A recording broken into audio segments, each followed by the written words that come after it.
Hello and welcome everyone. Grace Brown here from FDJ-Suez, and today we're going to look at the Lapierre Xelius and find out if it's a bike for you. That was my line, but you heard it. And if you're not yet subscribed to the channel, make sure to do so for more content like this. Let's dive in.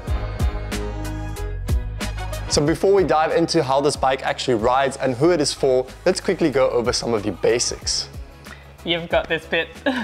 Oh man, okay, anyways. So for starters, the Xelius is available in 7 different variations that primarily differ in components and therefore price. Starting at €2,999, equipped with Shimano 105 12-speed, and going all the way up to €10,000 for the flagship SL10 model, which is identical to the team bike we have here.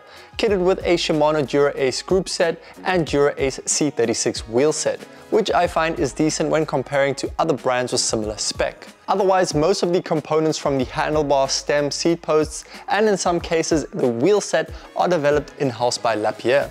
So on this bike we have here, you get a conventional 27.2mm carbon light seat post, which is great if you want to improve comfort. You can easily swap that out. And Lapierre's one-piece combo UD carbon handlebar, which provides improved aerodynamics and fully integrated cable routing, unlike on the lower tier models where the cable runs under the stem of the 2-piece setup, which in some cases I actually prefer. All models come spec'd with 28mm tires, however you do have the possibility to run up to a 32mm tire.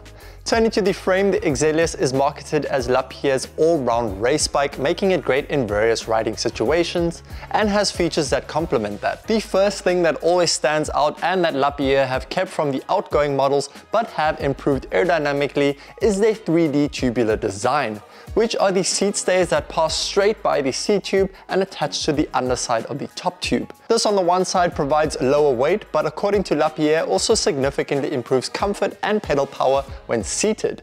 The extended length of the seat stays allows for greater vibration absorption, and the seat post can flex more freely without being supported by the seat stays from behind. The frame itself is made with a mix of light and strong Torreca carbon fibers together with Lapierre's UD Super Light Innovation carbon technology.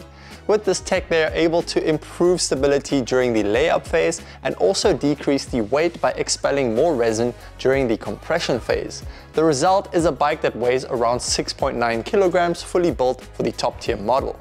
And together with the larger down tube with sharp edges, head tube with 1.5-inch bearings, large bottom bracket and wide asymmetrical chainstays, provides a stiff frame for maximum power transmission. It is also important to note that Lapierre also offers just the frame set, which actually differs in terms of stiffness and weight depending on the size. So sizes XS, S and M get the light level, which is 120 grams lighter than the frame of the complete bikes, coming in at 725 grams, and sizes L and XL get the stiff level, which weighs 745 grams. In terms of aerodynamics, the bike went through extensive wind tunnel testing and features NACA and camtail tube shapes, a deep head tube, full integration of cables, and a more compact frame thanks to the more sloping top tube.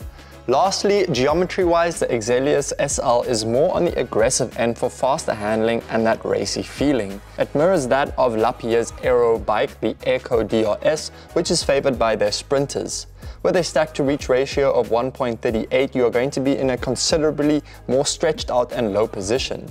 This paired with the short 105mm chainstays and zero offset saddle puts you in a more forward position over the bottom bracket. The 50mm fork offset and 73-degree head tube angle also produces a significantly short trail figure, which mainly contributes to the bike's fast handling. So now you're probably wondering, okay, so how does this bike ride? Who is it for? Well, who better to tell you than someone who rides it almost every day?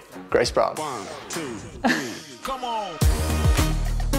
So Grace, I have not had the chance to ride this bike yet, but you have.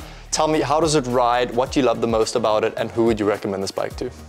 Yeah, so what I love most about this bike, I guess, is that it carried me to victory in Liège-Bastogne-Liège. Nice, congrats. So yeah, I would say it's a pretty good bike.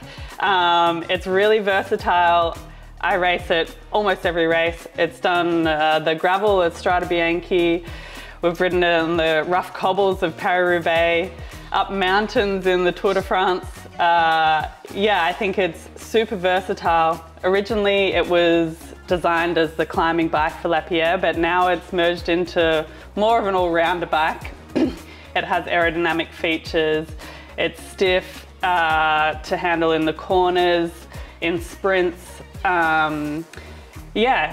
But at the same time, it's still really comfortable. Like, I can take it on rides over 200 kilometers and still be comfortable at the end. Nice.